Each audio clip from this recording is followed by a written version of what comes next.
नमस्कार। भारत का नेपोलियन, ये उपाधि सुनते ही दिमाग में आता है कि आखिर ये किसे दी गई होगी।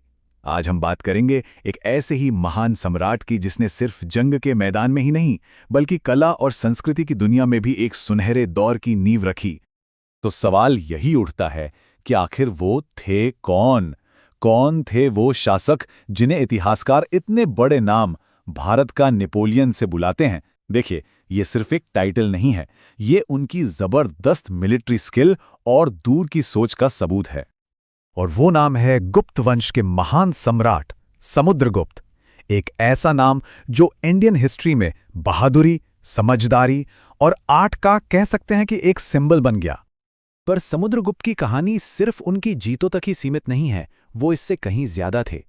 वो एक जबरदस्त योद्धा तो थे ही, साथ में एक टैलेंटेड कवि और एक विजनरी रूलर भी थे जिसने भारत के गोल्डन एज की बुनियाद रखी। तो साल था लगभग 335 एडी, जब समुद्रगुप्त अपने पिता चंद्रगुप्त प्रथम के बाद गद्दी पर बैठे। उनका जो दौर था वो सच में कमाल का था। पर सवाल यह है कि हमें ये सब इतनी डिटेल में पता कैसे है? इसका सारा क्रेडिट जाता है एक बहुत ही खास हिस्टोरिकल डॉक्यूमेंट को।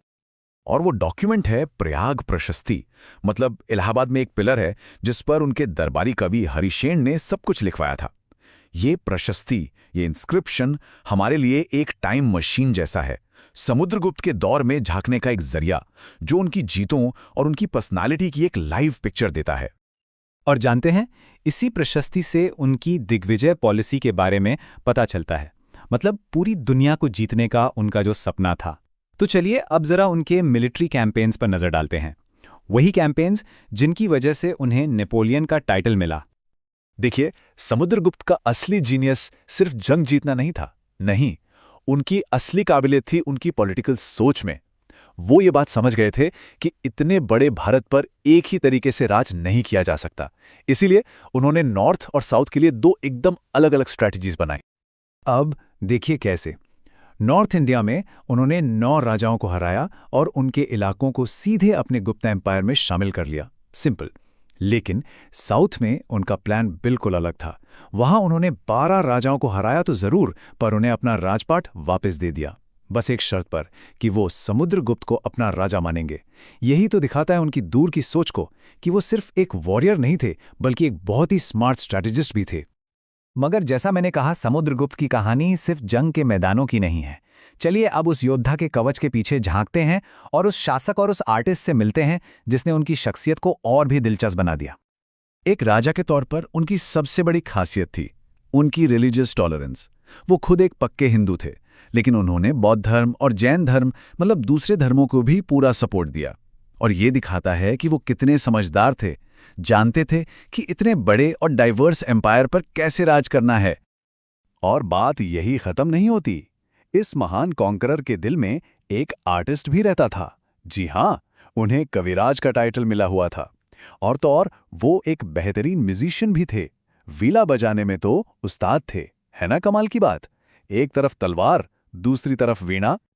और उनका ये आर्टिस्टिक साइड सिर्फ बातों में नहीं था, उनके सिक्कों पर भी दिखता है। उन्होंने जो सोने के सिक्के चलाए थे ना, उनमें से कुछ पर उन्हें वीणा बजाते हुए दिखाया गया है। सोचिए, ये सिक्के सिर्फ पैसे नहीं थे, ये एक तरह का प्रोपेगेंडा था जो उनके मिलिट्री पावर के साथ साथ उनके कल्चरल अचीवमेंट्स को भी दिखाता था। मतलब अपनी इमेज को लेकर वो कितने कॉन्शियस थे। तो फिर समुद्रगुप्त की लेगेसी क्या है? उन्होंने पीछे क्या छोड़ा? देखिए, उनका राज सिर्फ जीतों की एक लंबी लिस्ट नहीं थी, बल्कि ये वो बुनियाद थी जिस पर गुप्ता एम्पायर का वो गोल्डन एज खड़ा हुआ, जिसे आज भी याद किया जाता है। चलिए उनकी लेगेसी के मेन पिलर्स को देखते हैं। सबसे पहले उन्होंने एक छोटे से राज्य को एक सुपर पावर बना दिया।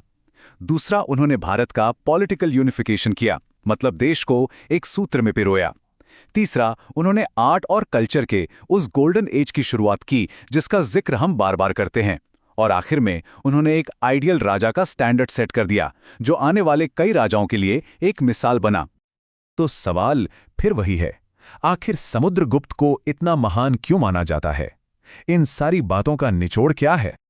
इसका जवाब सिंपल है, क्योंकि वो एक कंप्लीट रूलर थे।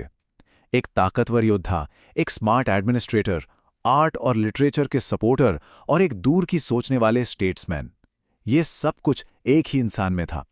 वो सिर्फ एक कॉन्करर नहीं थे, वो एक नेशन बिल्डर थे।